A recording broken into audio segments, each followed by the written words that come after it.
Good afternoon, everyone. I'm glad you all could make it. Our names are Daisy, Leslie, and Sohan, and we'll be discussing on how chronic stress plays a huge part in a student's performance at Merced High. Here's our table of contents. Introduction to chronic stress. What is it? It occurs when a person feels overwhelmed for an extended period of time. Stress receptors are constantly activated and can lead to an overexposure to stress hormones. It's important to note that stress can lead to both minor and major symptoms. Chronic stress places a major burden on high school students, and common sources that lead to stress are from college admissions, intense homework, and extracurricular activities. According to a New York University study, they examined the top high school students for stress and coping mechanisms and found that nearly half of students reported feeling a great deal of stress on a daily basis. Common symptoms of chronic stress consist of insomnia, body aches, low energy, appetite changes, increased alcohol and drug usage, emotional withdrawal, and difficulty concentrating. If not addressed properly, chronic stress can have long-term effects including hypertension or heart disease, obesity and diabetes, alcohol addiction, and mood disorders. Merced High School students. Merced High is considered to be a large high school in Merced, California, consisting of a diverse community of students and demographics. Some facts about Merced High is that the AP participation rate is at 23%. 75% of students are classified as economically disadvantaged, and very low percentage of students are college ready upon graduation. Merced High School demographics. Here, you can tell that half of the student population are Hispanic, 16% are Asian, 13% are white, and 0.7% are American Indian. At Merced High, both sexes equally make up the student population. All right, so let's talk about focus group logistics. So throughout this project, focus group serves as our primary means of data collection from our high school population and parent population to assess chronic stress in this area. So we had three primary means of data collection: focus groups with lower classmen, so freshmen and sophomores, focus groups with upperclassmen, juniors and seniors, and then a parent survey. The focus groups consisted of 8 to 10 high school students, so again, either freshmen, sophomores, or junior seniors, and one volunteer moderator. That could be either one of us three up here as leads of the program, or that could be a teacher or administrator. And then one volunteer scribe, same deal, it could be any one of us or a teacher administrator. The lower classmen focus groups tended to focus on adjusting to a new lifestyle, what the high school academic environment is like, and how it generated stress. Each group typically was 8 students. The upperclassmen focus groups placed greater emphasis on upcoming life changes. So with their transition to college or post-high school life, and those focus groups consisted of 10 students. So to create the optimal focus groups environments, we worked with school administration to book conference rooms, somewhere nice, well lit. It's very accessible and friendly. And then we also worked with the teachers and staff to get students with stress balls, fidget objects to mess around with while the conversations were happening. And then as well as food and non-alcoholic drinks to serve as refreshments and make the setting overall more comfortable. In total, we held 5 focus group sessions. The parent survey was conducted on top of the focus groups, and essentially what happened was every parent of a student enrolled at Merced High School was sent a quick 2-minute survey via email. These surveys were entirely closed-ended questions to ensure accessibility and to maximize our participation rate. So let's go into the results of our various methods. Overall, with our focus groups, we had a pretty even distribution with a few more seniors than the other groups, but overall every class was represented.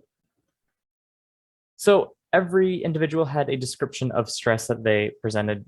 The common ones, these are a representative sample of a range of what we saw, and 2 common ones that we really want to emphasize was one, when school becomes so overwhelming that I can feel it in my body, just really goes to show that the students see stress as something not just mental, but also it takes a physical toll on them.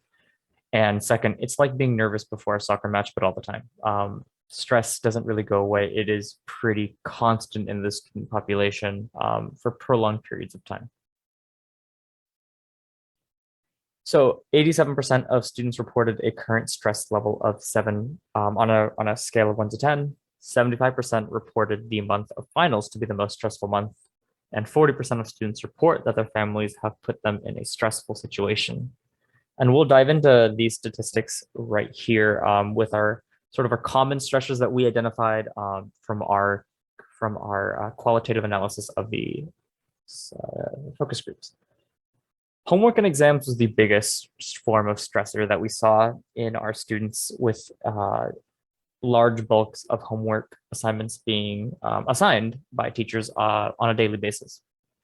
Additionally, exams were a big stressor, with exams happening on the same day or the same week. That would usually generate a lot of stress in our students. Extracurricular activities always generate some stress, whether it's a big game for a sports event, an academic club, volunteering, low-wage jobs, just balancing that with academics. College applications, another big form of stress with our students, especially in the upperclassmen, but also a little bit in the lowerclassmen. And family pressure was a big one, whether it's academic pressure to do well in school or it's financial struggles, like they need their student to help out with bills. The transition to high school, a few things of note were the higher academic expectations that came with that transition and the social pressure that came with that transition. So struggling to fit in and having a hard time making friends. Final exams and chapter exams were voiced as a stressful aspect of school, since that's not something every middle school has.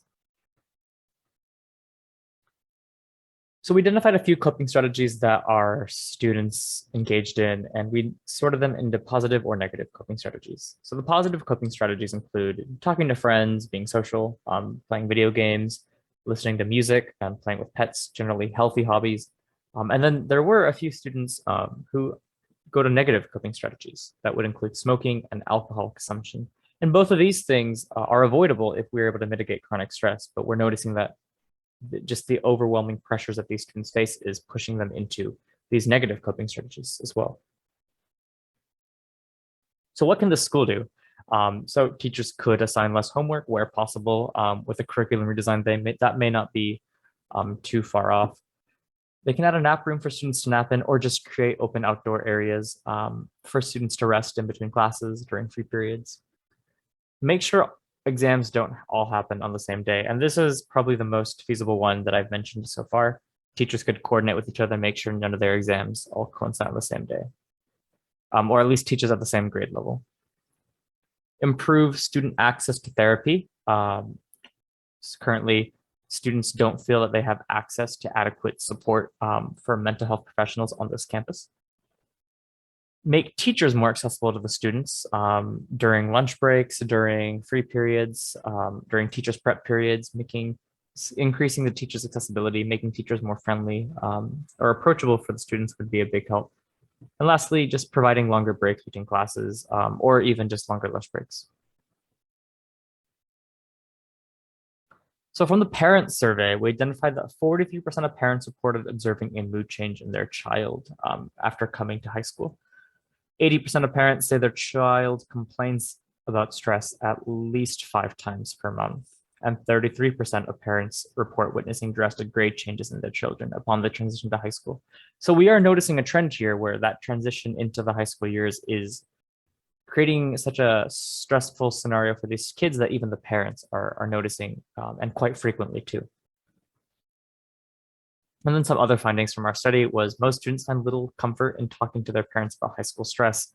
Generally, they just don't feel like their parents are able to relate as much. Students also feel that school could be doing more to help them deal with their stress, and we hope our program can help bridge that and really go into that wish that's the administration is supporting these students. And with that, I'll pass it off to Leslie. Our VIMOSA vision, mission, objective, strategies, and action plan will go into details on ways we want to better stress with students at Merced High. Our vision is to diminish chronic stress, and our mission is to reduce chronic stress for high school students. Our objective is to reduce the number of students with chronic stress by half by the end of 2028 in Merced High and local high schools. Our strategies consist of implementing a therapist on campus so that they can provide mental health training for students, 2. Create a club or organization that will teach students how to manage their stress and advocate for specific issues in their community. 3. Our curriculum can be more hands-on. The first action step would be to start a student organization that teaches other students how to manage their stress. I, along with Sohan and Daisy, will be responsible for this action step. The barriers we see occurring are that stress and fidget toys can lead to distractions in the classroom, and there could also be a lack of participation for this club. The date this will be completed by will be fall 2023, and the resources required would be certified mental health specialists to be the guest speakers and provide training for the students. We will also provide snacks and drinks for the meetings and stress and fidget toys. The benefits of our first action step is that the Mental Health Club will stand as a safe space to provide students with quality mental health education. The student-run mental health organizations are associated with increased mental health knowledge, better attitudes towards mental health, and decreased social stigma towards behavioral issues. Our second action step is to hire 3 to 5 therapists on campus. The resources that would be required is a hiring committee that is made up of administration and Merced Union High School District Board of Trustees, and parents to pay fundraisers for the therapists. Potential barriers are that therapists may not be willing to work for low pay, parents may not want to make fundraisers, and fundraisers may not be enough to pay the therapists. The date to be completed this by will be spring of 2023. The benefits of having a therapist on campus is that behavioral therapy has been shown to enhance the overall health of high schoolers, improving both physical and mental health while providing protection against the development of psychiatric disorders. Our third and final action step is to make the curriculum more hands-on. The resources that would be required are education consultants. They should be completed by fall 2023. And potential barriers include that administration may be resistant to a large-scale change. The benefits of making the curriculum more hands-on is that classrooms with an active learning approach rather have been shown to improve students' mental health in school and reduce stress from academics. This redesign will decrease the level of stress students experience in classrooms. We appreciate you being here with us today and hope that you'll help us diminish chronic stress. Thank you.